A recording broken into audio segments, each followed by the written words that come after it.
What's going on, everyone? Ryan and Joseph here, and I just wanted to kind of shed some light on some things that have been going on the past couple of weeks and why Joseph here didn't end up doing a Typo Classic with me, which he was slated to do. As you know, that we've been prepping for the show for, how many weeks were we prepping for? I was 24 weeks. Yeah, we started prep at 24 weeks. Everything is going smooth. We're on par with conditioning, the amount of food that we're doing, the cardio that we're doing. We're pushing it. Obviously, we're pushing each other in the gym. If you guys see my stories and reels that we do. Blood work, everything is immaculate when we started. Blood work is good in the middle of the contest prep as well.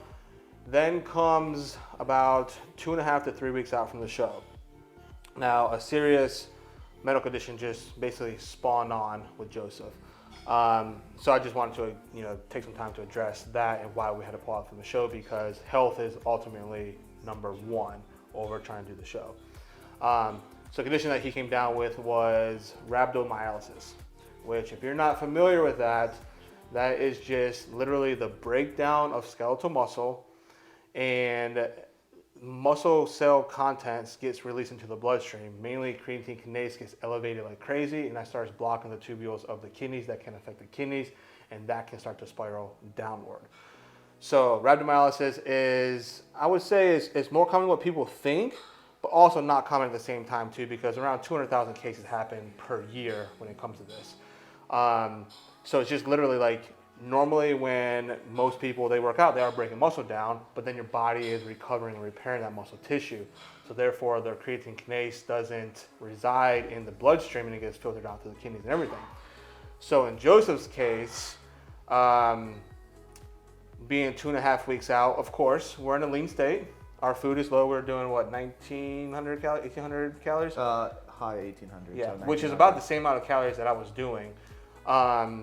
I had him on 75 minutes of cardio, but he was doing an additional 20 minutes on top of that, just walking around, just to kind of speed things up, which he failed to tell me, which is okay, because as an athlete, you always want to try and do a little bit more work, and he's trying to keep pace with me because, of how lean that I was getting. He just wanted to try and keep up. Cool, right? Yeah. A little extra cardio, never hurt anyone. Yeah, that's a woman. More than fine with that, right? Now, food is low, of course, so the recovery capabilities, when you're talking about training and cardio being very high, food's low, low body fat percentage, the amount of recovery is, of course, nil. However, that isn't an indication of rhabdomyolysis occurring. As with, if that was the case, then everyone that is trying to get in shape for bodybuilding, trying to get into this ultra lean state, is going to come down with rhabdomyolysis. So some people have came at us on our Instagram reels and stuff like that by saying, oh, like, your coach gave you rhabdomyolysis because he's, giving you too much drugs, or he's training you too hard, or he's pushing your calories too low. Like, no, that is not the case, because again, like I just said, if that was the case, everyone that's getting in shape for bodybuilding show would come down with rhabdomyolysis.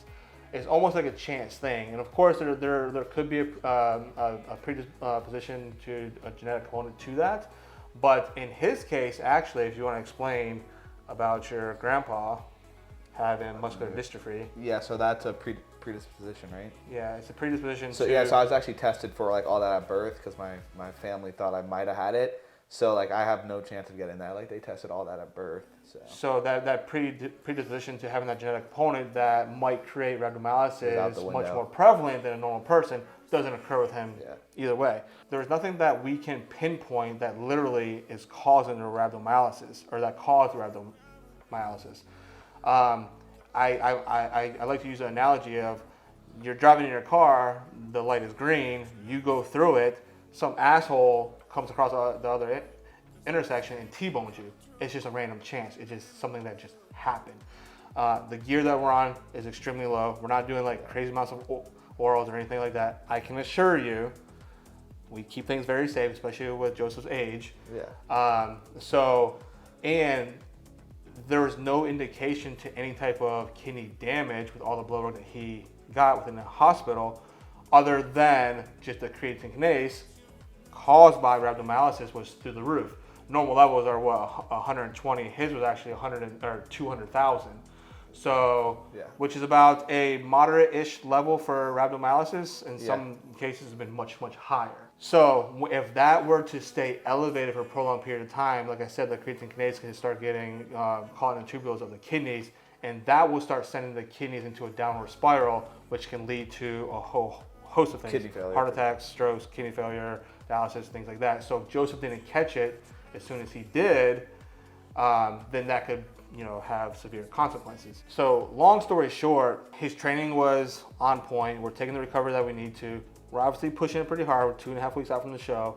And then just literally this random change of rhabdomyolysis just spawned on. He started noticing, if you want to talk about your discoloration of urine. Yeah, so the first thing I noticed was you get a little bit of cramps here and there, but I thought it was just from excessive training.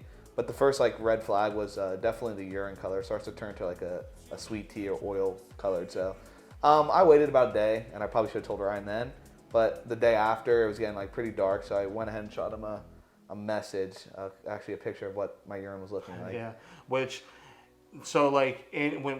individuals are in a dehydrated state, that's normal to have a kidney or that's normal to have a urine color that's like that. Yeah. However, Joseph's very, very strict with drinking 1.5 gallons to 2 gallons of water every single day, and when the color of your urine is that color still on top of that water, all right, that's a major red flag on top of the cramps that, hey, we need to go get checked out ASAP, because rhabdomyolysis can really start to progress super, super fast if you don't catch it.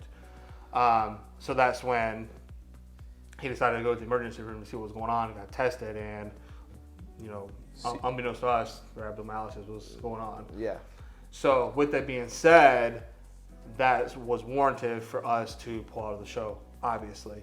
Literally nothing other than that, just a random chance, and it freaking sucks because homeboy was peeled. Legs looked gnarly, glutes were in, back was looking awesome. We'll throw some pictures up what he looked like, and the amount of change that he made within this prep is absolutely incredible.